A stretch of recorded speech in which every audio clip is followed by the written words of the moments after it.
समझना चाहिए वेदना कैसे होती है।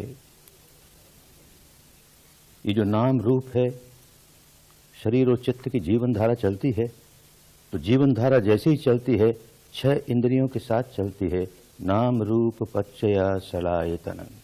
और 6 इंद्रियां जहां आई वहां इंद्रियों के विषय जिससे सारा संसार भरा हुआ है वो इन इंद्रियों पर स्पर्श करने लगे, टकराने लगे। कानों से शब्द टकराने लगे, आंख से रूप, नाक से गंध, जीभ से रस, त्वचा से स्पर्शव्य पदार्थ और मन से कुचिंतन।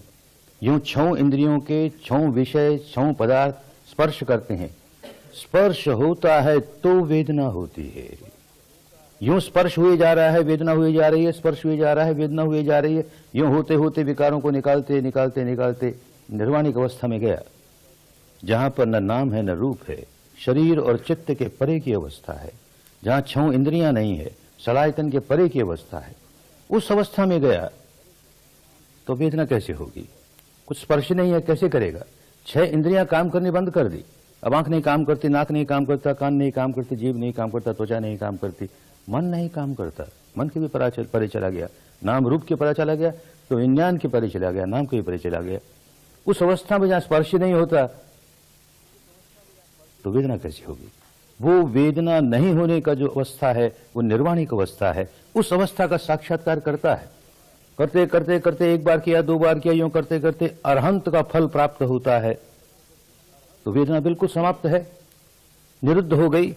उसको कहते हैं यथ चेता निरुज्झन्ति मग्गं च खयगामिनं। तो सारा मार्ग समझ में आ गया। आरंभ किया था उपादवय धम्मिनो, शील का पालन कर रहा है, समाधि का अभ्यास कर रहा है, प्रज्ञा आरंभ की है, उपादवय धम्मिनो, उत्पाद होता है, व्यय होता है, चल रहा है मार्ग पर। चलते चलते पहले डुबकी लगी, दूसरी लगी, तीसरी लगी, चौथी लगी तो मार्ग समाप्त हो गया। अब और आगे चलने को नहीं है। सारा जीवन का क्रम समाप्त हो गया, जीवन की धारा समाप्त हो गई, ये जीवन का प्रपंच समाप्त हो गया, ये जन्म मरण का प्रपंच समाप्त हो गया।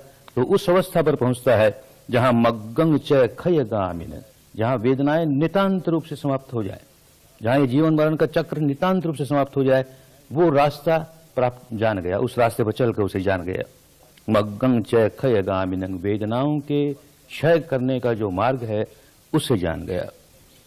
और वेदनानं खया भिक्खु, जो साधक वेदनाओं का क्षय कर लिया उस अवस्था पर है जहां वेदनाओं का नामो निशान नहीं है, सारी वेदनाएं क्षय हो गई हैं। निच्छा तो इच्छाओं के परे चला गया। जहां वेदना होगी, वेदना पच्चया तन्हा, जब तक वेदना चल रही है तब तक सूक्ष्म या स्थूल साथ साथ इच्छा चल रही है, तृष्णा चल रही है। अरे मुक्त हुआ, अरहंत हुआ, अब काहे की इच्छा, अब काहे की कामना, अब काहे की तृष्णा। और उस अवस्था में तो तृष्णा का नामो निशान हो ही नहीं सकता, क्योंकि स्पर्श नहीं हो रहा, वेदना ही नहीं हो रही, तो तृष्णा भी नहीं हो रही। तो इसलिए कहा निच्छा तो, इच्छा नहीं अब रही, तृष्णा नहीं रही, वितृष्ण हो गया। ऐसे व्यक्ति को कहा परिनिब्बुतो, परिनिर्वाण हो गया इस व्यक्ति का। तो इसी जीवन में परिनिर्वाण होने की बात है। इसी जीवन में परिनिर्वाण होता है, अनंत अवस्था प्राप्त होती है, तो स उपदिशेष निब्बान कहते हैं उसे। अभी उपधि है थोड़ी, मुक्त हो गया, कोई जंजाल नहीं है, कोई नया भाव देने वाला संस्कार नहीं है। अरे भाई फिर भी ये नाम रूप का बोझ तो सिर पर है ही, क्योंकि उस अवस्था में से निकल करके फिर इसी अवस्था में आना है। जब तक जीवन बाकी है तब तक, जब तक जीवन बाकी है तब तक ये शरीर का बोझ, मानस का बोझ, ये तो उठाए चलना ही है। और जब अरहंत मृत्यु की अवस्था पर पहुंचता है, शरीर उसका खंडित होता है, उस समय अनुपादिशेष निब्बान, अब कोई उपाधि नहीं रह गई, उसके बाद बात खत्म। तो ये सारा का सारा मार्ग समझाया गया इन 4 ही लाइनों में। पूरी बात समझ में आई कि किस तरह से हम वेदनाओं के सारे मार्ग को पार कर जाएं, सारे मार्ग को पार करके उस मुक्त अवस्था पर पहुंच जाएं जहां नत्थिदानी पुनः भवोति, उसके बाद और कोई जन्म होने वाला नहीं है।